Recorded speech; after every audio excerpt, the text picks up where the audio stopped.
హైదరాబాద్ అభివృద్ధిని గత ప్రభుత్వం నిర్లక్ష్యం చేసింది అంటే కళ్ళుండి కూడా చూడలేని కబోదులు అట్లా మాట్లాడతారు.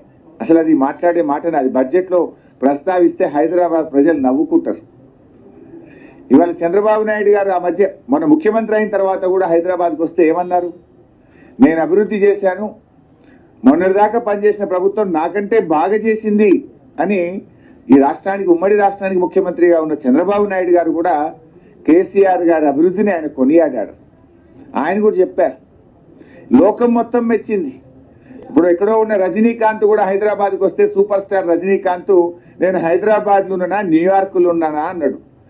రజనీలకు అర్థమైంది కానీ కాంగ్రెస్ గజనీలకు ఇంకా అర్థమైతలేదు. ఎంతో మంది హైదరాబాద్ మెచ్చుకున్నారు. హైదరాబాద్ అభివృద్ధి జరగలేదని మాట్లాడడం ఇట్స్ ఎ జోక్. అందుకే కదా హైదరాబాద్ లో మొత్తం సీట్లు మమ్మల్ని గెలిపించి మేము ఒక్క సీటు కూడా ఇవ్వలేదు.